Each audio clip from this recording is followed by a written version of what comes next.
We're sorry, but dubious. Con is not available. Please leave a message after the... Where the hell is he?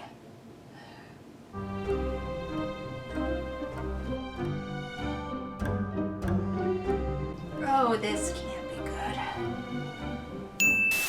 How dare you! Hi, Hagan? Do not Hagan me! Are you okay? No, I'm not, because there I was, minding my own business, killing some slaves, you know, as you do in the Democratic Republic of Afghanistan, when suddenly what should open up right above my head? But a fucking portal! And what should fall out of that portal? But a fucking package with your name on it! Literally, it was in very, very flowery writing, and I'll tell you what, it left quite a fucking bump! A portal? That's kind of weird. Yes, a portal! And inside that package contained a movie. A movie that made me feel all kinds of emotions, like terror and dread and joy for brief periods, and horror and trepidation and maliciousness towards you. And that movie's name is Bedknobs and Broomsticks. Bedknobs and Broomsticks?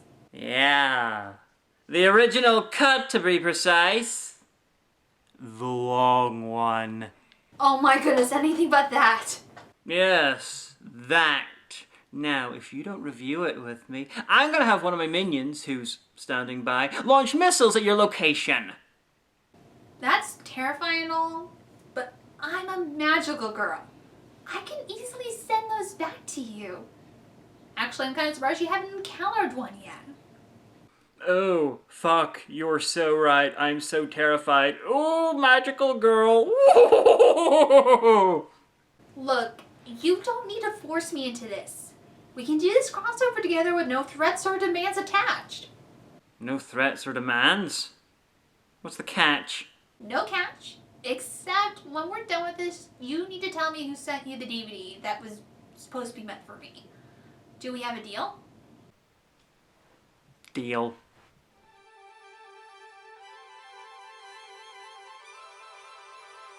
Hey folks, I'm Miss Nightmare. And I'm Diamanda Hagan. And we're gonna look at Bedknobs and Broomsticks.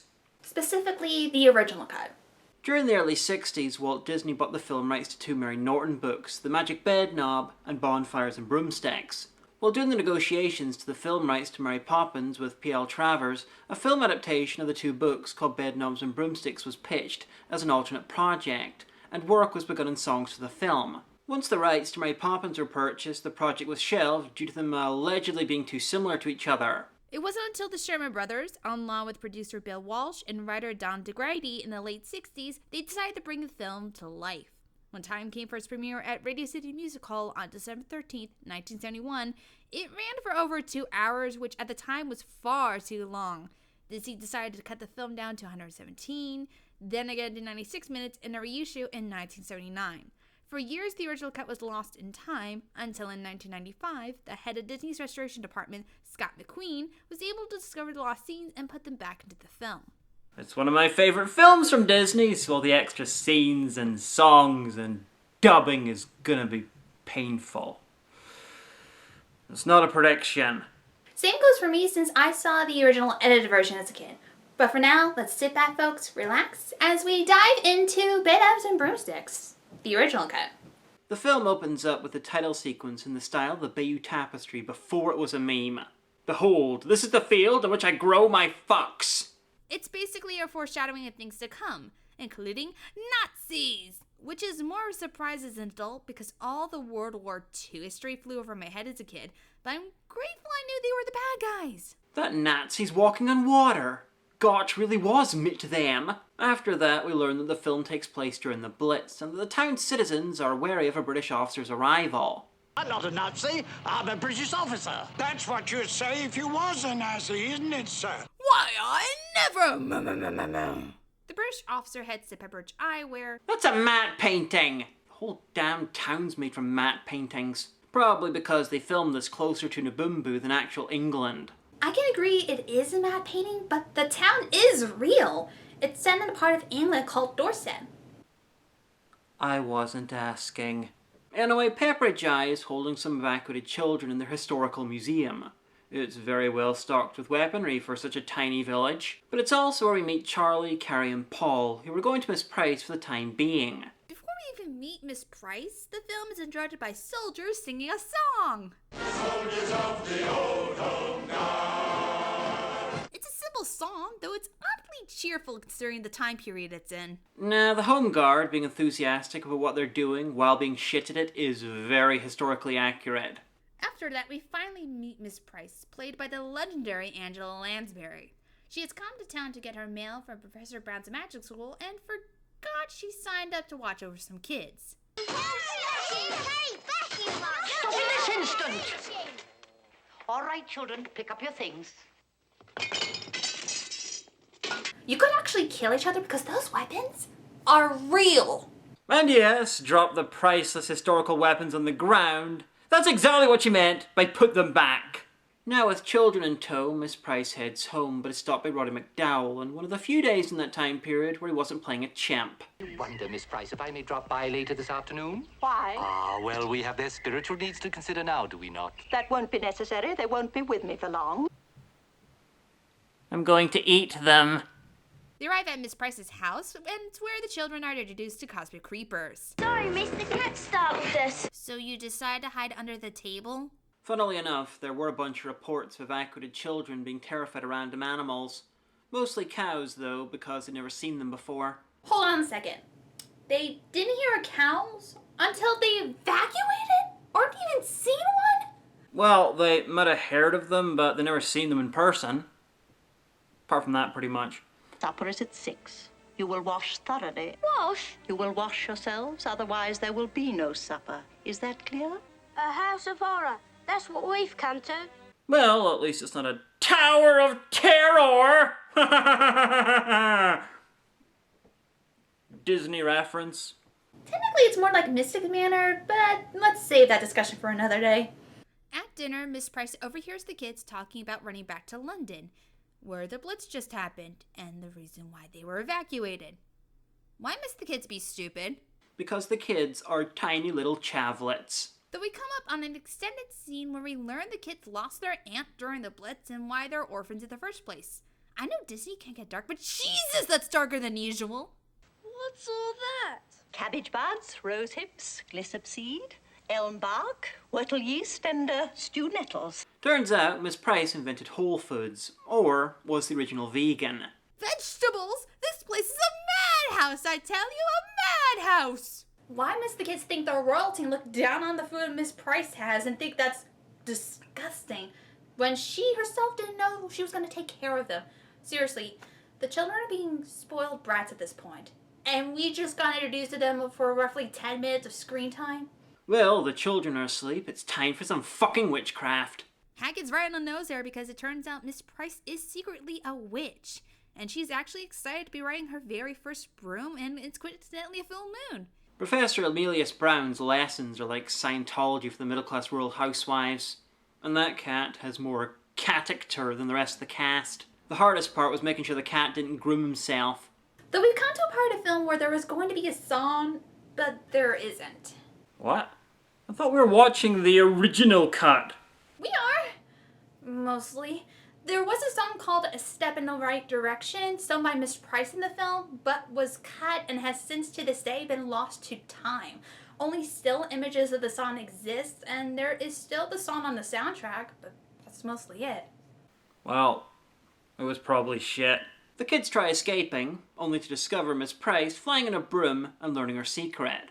And Angela Lansbury joins the elite class at Failing at Falling. Okay, you just don't take both your hands off while you're flying. It takes years of practice, and I should know.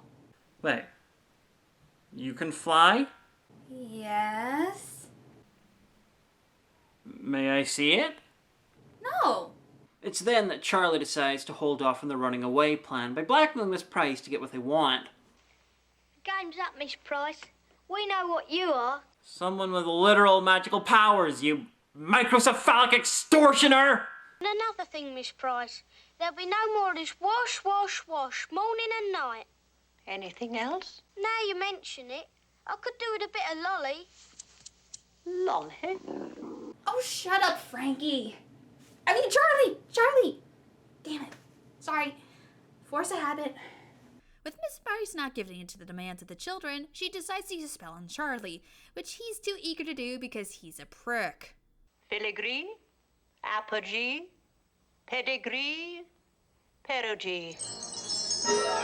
He had it coming. He had it coming.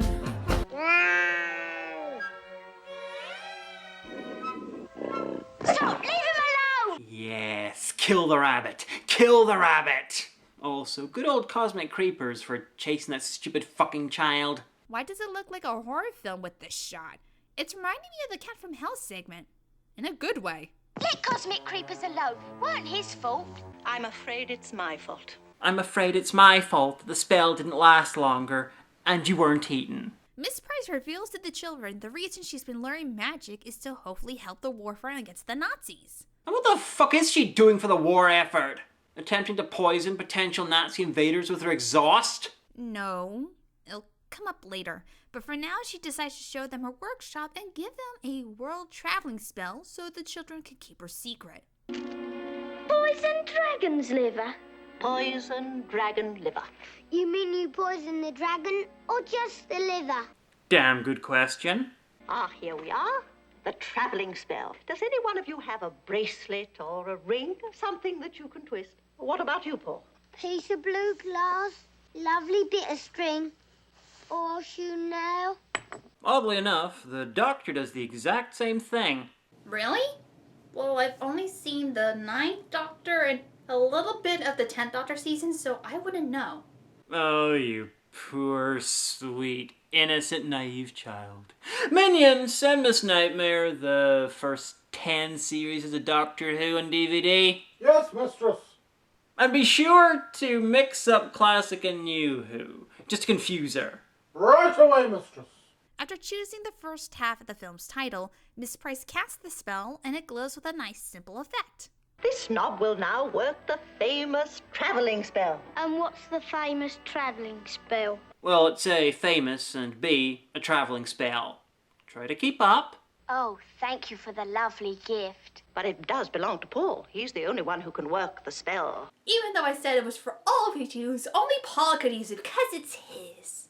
Roddy McDowell then arrives to deliver a letter to Miss Price and tries to ask her a question, but it fails when she closes the door. It's an extended scene where the priest is a dick who does all his thinking with his bishop. In the cut version, he's just a random priest, and Miss Price has a healthy disdain for the clergy, which is very fair enough, given this is set around the time the last person in the UK was convicted of witchcraft. More importantly, he just wants to try to marry Miss Price just to own her land. That's it. And he gets third billing for only appearing a couple scenes and has nothing to do with the plot. When Miss Price opens the letter, she learns that Professor Brown has closed the magic school due to the war and can't deliver the last spell that she needs. Yet, she has an idea to use the traveling spell to travel to London. Yet she needs to try and convince the children why she needs to use it.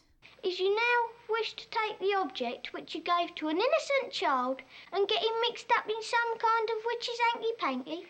Oh, shut up, Charlie! Though Miss Price does convince Paul to let her use the bed knob, but his response before agreeing to it is, well... What's that got to do with my knob?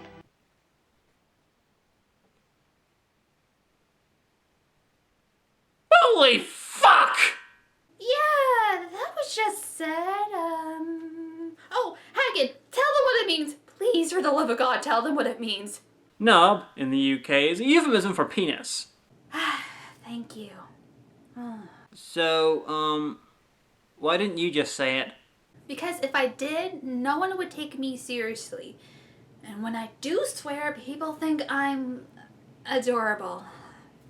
Really? Say fuck. Okay, I could do this. Fork! Well, you tried, but you still sound like a kitten. You're at the age of not believing. This is a pretty good song, and it's not just because Angela Lansbury is singing this. It has a wonderful message about growing up and whether or not you should have your imagination kept intact when you're an adult. It's a good message. Though you're wondering why this song's happening. Oh yeah, it's because Charlie's skeptical of a traveling bed! You were a rabbit, for fork's sake! Does he need to be a prick throughout this film? Does he? Maybe because Charlie's not a skeptic. He's being turned into a rabbit denialist. Also, he might just be a dick. And Charlie joins them after being spooked by cosmic creepers. You know, you could have just punched the cat. I'm glad you didn't, though. I love that cat. There's no earthly way of knowing which direction we are going. We're going to London. Unless we're going to London. When they arrived in London, Miss Price goes off to find Professor Aurelius Brown, leaving the kids at the bed. I told you this flaming bed wouldn't work. Oh, Charlie, don't start that again. Oh, an all-new stereotype about Cockneys. They don't give a fuck about magic. The children find Professor Aurelius Brown walking down the street, and they follow him bed in tow. They discover that the owner of the magic school is nothing but a charlatan, trying to impress the audience with his magic but failing. As long as I brew it with a flair. Originally cut for the film, With a Flare is a song about Professor Brown attempting magic, but most of the tricks don't work. It's a nice ditty, but I can understand why this was cut. Yet why does it sound like there's an echo in his voice? It probably has something to do with the terrible audio editing. Professor Brown's song makes no sense. He's singing about being shit at magic and then is surprised when the audience eventually leaves. In the cut version, he's competent, fucks up once, and then they instantly leave. It makes more narrative sense. Miss Price catches up to the children and meets Professor Brown, telling him she needs the last spell, but he says that he won't give it to her. So, with the help from the kids, she turns him into a rabbit to convince him. Now I trust you'll behave more like a gentleman. The poor rabbit's being held by his ears. That's not the way you hold a rabbit! What is this fucking Vigenta Farm all over again? Professor Brown is shocked that one of the spells he gave her actually works. I'll remind you, Miss Price has just become an apprentice witch. 99% of her learning was done before she became an apprentice. It's then revealed that he got it all from an old book, updating the spells to his liking. He asks the group to a luncheon at his residence, surprising him with the world-famous travelling spell. Apparently not as world-famous as we thought. Honestly, it would have been quicker just to walk to his house and push the bed. They arrive at a mansion where Professor Brown reveals that during the Blitz, people left due to an unexploded bomb left on their property and has been squatting ever since. The British military would have exploded that bomb safely within a few days or weeks at most. After having lunch, Professor Brown tells the children to head up to the nursery while he and Miss Price continue their talk of the last spell. What is it? A location from one of the Conjuring movies. Paul finds a book in the nursery about an island of talking animals. I'm sure this won't be important to the plot at all. Bit weird, ain't it? Animals wearing hats and things. If you gave Charlie the novel Animal Farm, it would blow his mind. Substitutionary locomotion is the ancient and mystic art of causing objects to take on a life force of their own. Why are you so interested in that? Jeff Bennett? What are you doing here? Okay, during the time they were restoring the film, they were able to get Angela Lansbury and Roddy McDowell to record new lines for the missing scenes. Unfortunately, David Tomlinson was gravely ill during this time, so they got legendary voice actor Jeff Bennett in his place. However, it is noticeable to hear the two different voices, so instead of this, My dear lady, you are indeed an ornament to the college. we get this. Service is its own reward. I would have thought you knew that. At least we learn the name the last spell Miss Price needs is the Substitutionary Locomotion spell. But what she needs it for won't be explained until much later in the film. The conversation continues to the library where Professor Brown tries to get Miss Price to be his assistant in his magic acts, and leads into an extended number of Eglantine. Eglantine, Eglantine, oh how you shine. And why is this song called Eglantine? Because it's Miss Price's first name, and he uses the song to convince her while she's trying to find the damn spell book. Like Hagan mentioned, this is an extended number since half of it was cut due to time. Though I do like this version more because it gives Miss Price an actual part to sing in the song against Professor Brown, knocking down everything he's saying. It makes it a pretty good song. It is good, but do you know what would make it even better? What do you have in mind? Changing it into a porn song. Oh my god, Hagan, no! Eglantine, Eglantine, I'm such a swine. My cock and your cunt have got to combine. Eglantine, Eglantine, my cum tastes like brine. Why would you do that? Because I can. After Miss Price turns him into a rabbit, Professor Brown shows the location of the spell book called The Spells of Astaroth, which has seen better days. These words are... But the rest of the book is missing. Miss Price could have just looked at the other side of the last page. Yeah, I agree on that. There's still the writing on the back there, so why would she... Oh my god. You just discovered the biggest plot hole in this film. I bought it from a chap in a street market. There was a sort of scuffle. The book tore. He got one half, and I got the other. Probably been thrown away. Unless the guy knew what the book was, he probably still has the other half. So the quest for the final spell continues as they head to Portobello Road. Oh yes, there! And the next song too! What a coincidence! We can see why it's called Portobello Road. There's not much room to move around.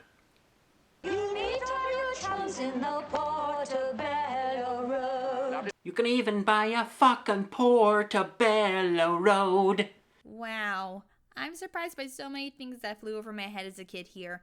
I always thought Professor Brown was a ladies' man with this part. Oh, Miss Nightmare, there's always more than meets the eye. Or in your case, when you were a child, brain. It's called The Spells of Astaroth. Keep no torn or damaged books here. Oh my goodness, he's walking away like a penguin. Look at him go.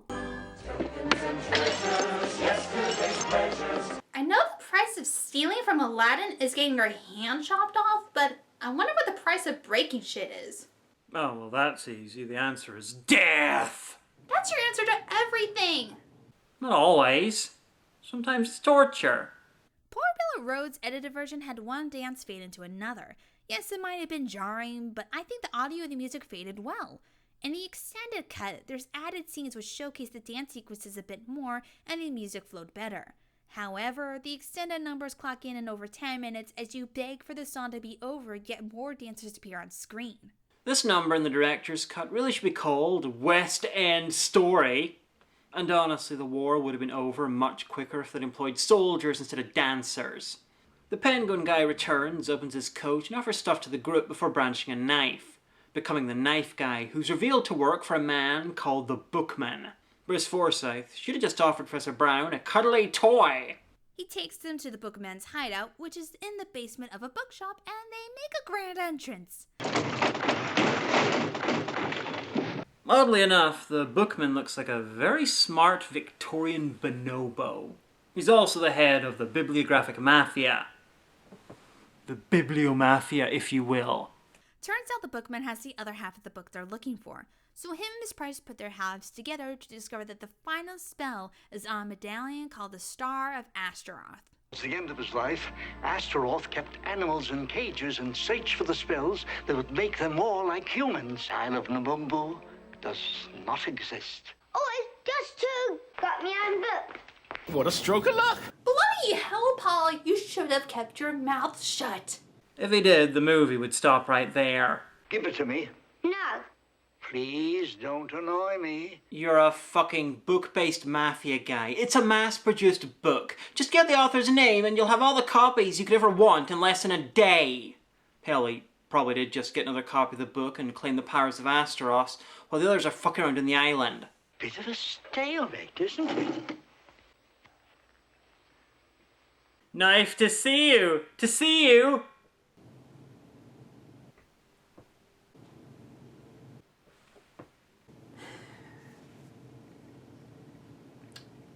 Knife? Yes! What took you so long? Oh, it's because I've been used to terrible puns since I was forced to review a bunch of Monster High films. You probably know what they are. Anyway, I thought it wasn't good. Please don't shoot me. Before the Bookman and Knife Guy could slash them, the group jumped on the bed and traveled to the island of Naboombu, only to crash into the lagoon and survive. I could explain how they can breathe underwater, but it's Disney magic. I don't have to explain it. I don't know if the complete lack of effort to make them even slightly damp makes the film better or worse. Hello, young fellow. Now I'm hearing things. Fish don't talk. Oh, I want to zap Charlie with magic super. This is ridiculous. And now, Jolly Holiday, I mean the beautiful briny sea. Fun fact, this song was going to be in Mary Poppins, but it was cut. So at least there's a connection to why some people consider this film a spiritual successor. Oddly enough, why are these three dapper choir boys the only ones singing like they're underwater while everyone else is crystal clear? Magic, that's why. Fucking magic. At least the fish are impressed that these two could swim without flippers, hence why they won the trophy. It's more how Mary Poppins won in the horse race, so they did the same thing here, minus the carousel horses and fox hunting. After the song, the bed gets caught in a fish hook and it gets brought to the surface by a fisherman who's identical to Baloo and Little John. The Disney selection at Build-A-Bear is severely limited. Does Humphrey the Bear and the Country Bears fit into that category? No, one is forgettable and the other is too nightmarish. Turns out humans are not allowed on the island, and the fisherman is about to toss them back when Paul saves the day. He manages to use the children's books to their advantage and has the bear bring them to the king, who isn't in the mood. Why? Because he has no referee for his soccer game. No, really. Professor Brown volunteers and gets on the king's good side, especially when the group learns he wears the star around his neck. Professor Brown referring to football as soccer is probably easier for the American audiences, but the term soccer is derived from association football, and it was originally used by the upper classes to differentiate it from rugby football, which was nicknamed rugger. Because the working classes didn't tend to play rugby, they just called it football. To illustrate, some minions. I say, Forsyth, would like to play a game of rugger? I say thee nay. I am in the mood for some soccer. Oh, jolly good. No, Football? football. Football? Football? You don't even play with your feet! You're a goalkeeper!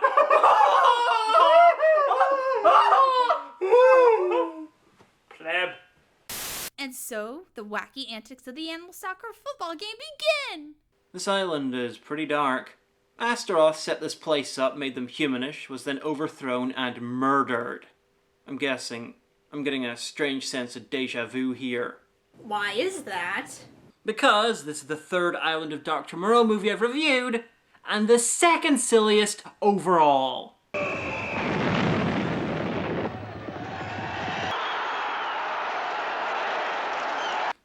Vulture medics, that is amazing. That's up there with using the Kabali as medical guys in Star Trek Online. Stop that! Fuzzy Roda! With the game over, Professor Brown does a sleight of hand and obtains the star. As they leave, the king realizes it's missing and goes after them. Man, that king is so pissed off he killed the whole army first.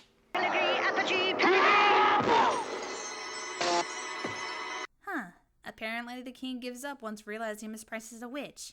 This is why you don't mess with a magic user. Arriving back at Mrs. Price's house, she reveals that the spell she wants to do is the Substitutionary locomotion spell, which brings inanimate objects back to life.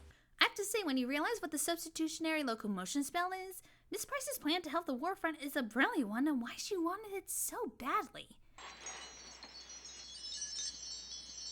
I should have realized that it would be quite impossible to take an object from one world into another. What? It wasn't a world, it was an island. And if it's another world, then how did Astaroth get it there in the first place? That's not how it works. The traveling spell has been established to travel from one part of the world to the other. The island of Naboombu was on our world, meaning it shouldn't have vanished like that. For example, Hagan, do you have your gun? Of course I do. What do you ask? Hey! See? It hasn't turned to stardust and still intact from Afghanistan. Nice experiment. Can I have it back now, please? Oh, of course. Thank you. Oh, snap. Never do that again! I don't believe we've met. I am Miss Price's teacher, Emilius Brown, from London. More bad dubbing. Ruins the fucking film. At least Jeff Bennett sounds better here than he did earlier, though this added scene is here to establish Professor Brown might be harboring feelings of love for Miss Price, and that's it. Only I could have remembered those words. It's maddening. Traguna Mercodis Trucorum Satisty. How do you know that? Easy. Says so right here in me book. What a stroke of luck! Again! Listen, if the spell was in the book the whole fucking time, then what was the point of going to the Isle of Naboombu? Perhaps have an animated segment like Mary Poppins? I guess? But hey, the substitutionary locomotion spell works and it leads into another song! Yay! Substitutionary locomotion it must be. Wow, Governor! We can see the wires and all! Yeah, there are a couple of moments you can see the wire on some of the objects, but it's a nice little ditty, and some of the effects still hold up today. I really like how the clothing in this scene gives less than no fucks. And there's Roddy McDowell again, then leaves and an instant magic happens and never appears in the film again. So that wraps up that side plot. The spell turns out to be a success, so Miss Price is sad because she hasn't fully controlled it. It's her first fucking go, she's not an expert instantly, and she's sad. At least we get a bit of character development with everyone during dinner. For the moment. The Bisselthwaite brings the milk, you know.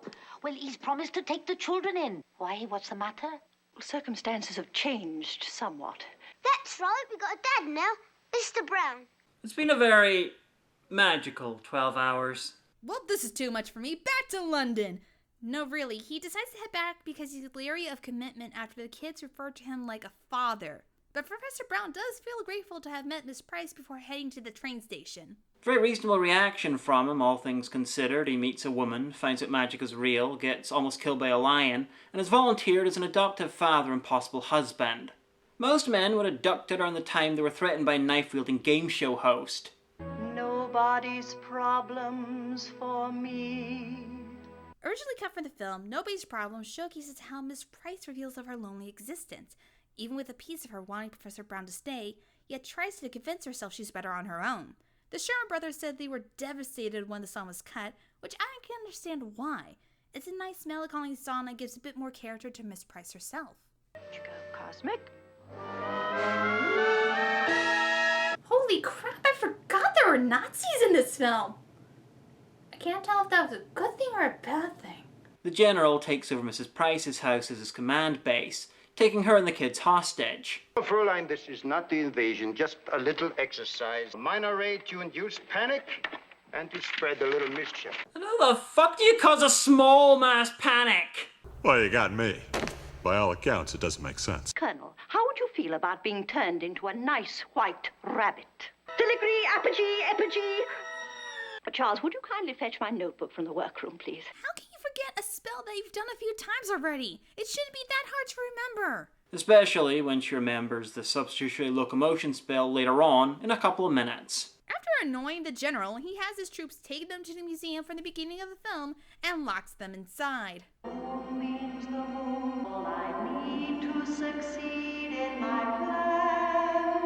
I'm confused. Is Ghost Lansbury played by Angela Lansbury in those shots? It's really hard to tell. I'm not sure. Maybe. It's never explained why Professor Brown saw that. It's never brought up again, which means... yeah, that. After that, Professor Brown discovers the Nazis cutting the phone lines and leaves the train station. But not before kicking Nazi ass, of course. Well, hopefully he'll be killed in the morning. Professor Brown arrives back at the house to warn Mrs. Price and the kids, only to be too late and seeing the Nazis taking refuge. He tries sneaking in to obtain a spell, only for cosmic creepers to make a ruckus and alert the Nazis to Professor Brown's location. Honestly, I think Cosmic Creepers might be the best cat performance I've ever seen outside of Danny John Jules. After turning himself into a rabbit, Professor Brown heads into town and finds Miss Price and the kids being tossed into the museum. I'm actually surprised the Nazis took control of the town, but were too scared to wake the townspeople up to let them know. Once getting inside, Miss Price and the kids realize that the rabbit is Professor Brown, who risked his life to try and save them. This inspires Miss Price to use the substitutionary locomotion spell on the armour and weapons in the museum. Which works, it's just an epic moment that leads into the most memorable part of the film.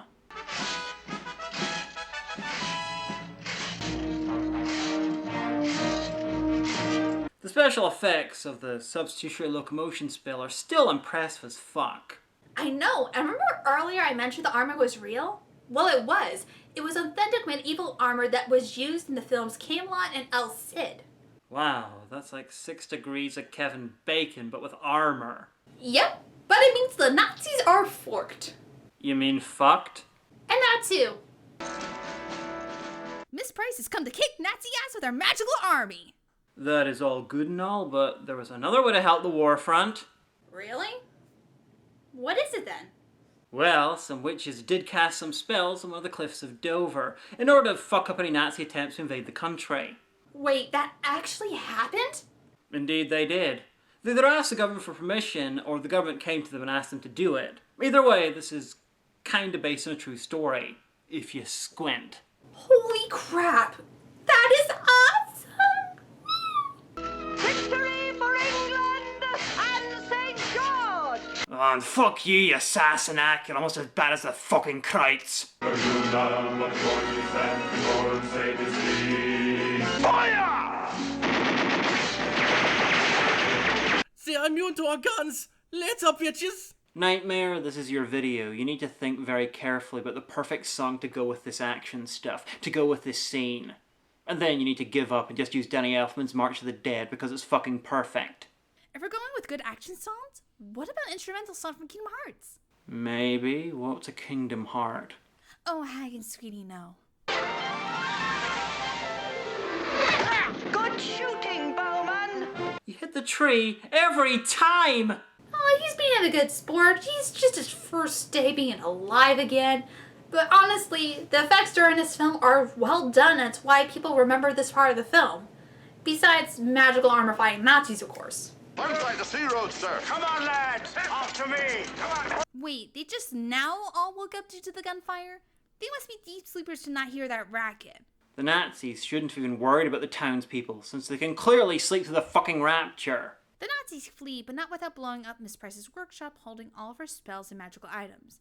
This causes Miss Price to fall, and the spell on the armor to fade. This was marginally less embarrassing than the last time mainland Britain was invaded. It was in the Napoleonic Wars, replaced the Nazis with some French guys who got very drunk in celebration of their landing, and the magical armour with a group of Welsh villagers in traditional dress that the drunken French mistook for redcoats and instantly surrendered. I'd just like to say that without any captured Nazis or, evidence, this looks like Miss Price went fucking nuts and stole all the artifacts from the museum. Yeah, grateful that never happens in this film and there are no consequences whatsoever. Checking out the damage to the workshop, Miss Price declares that she was happy to help out with the war, even for just a little bit, and decides not to be a witch anymore. Wait, what? But witches are amazing, and surprisingly, they're making a comeback in recent television shows and film.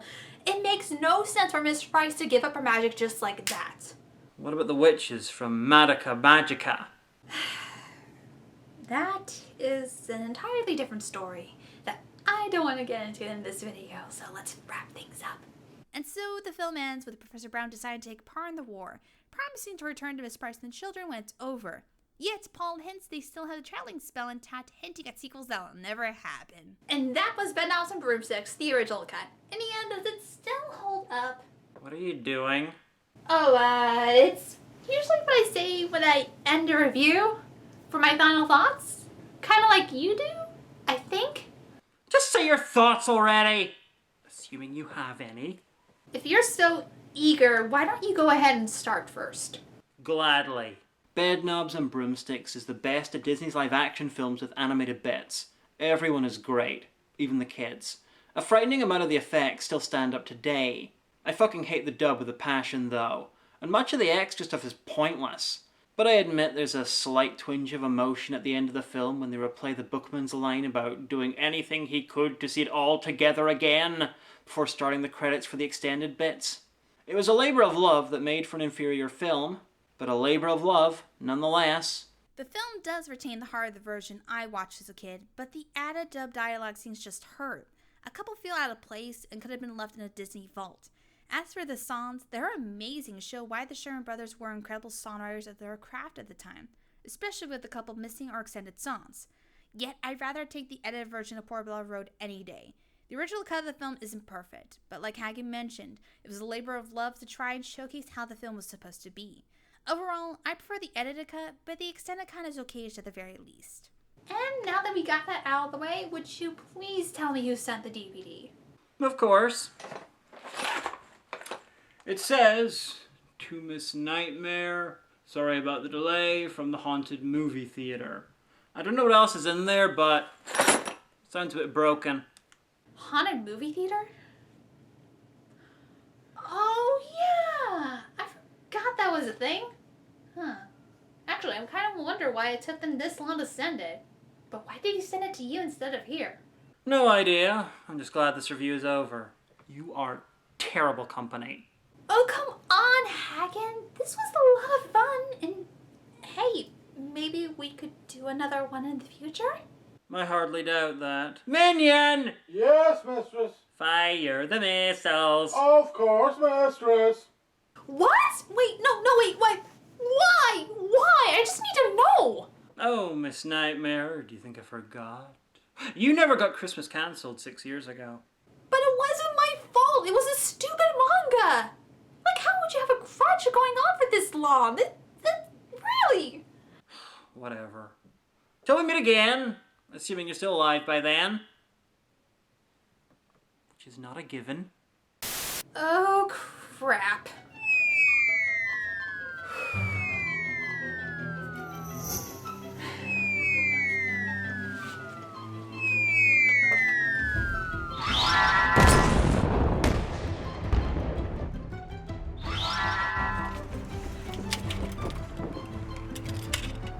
What the hell just happened?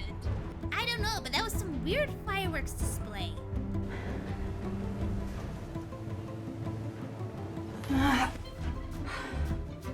Well, good news, I saved my house in the neighborhood. Bad news, I have to move now. I'll see you in another video, guys. Bye. Oh. Yep. Here I go.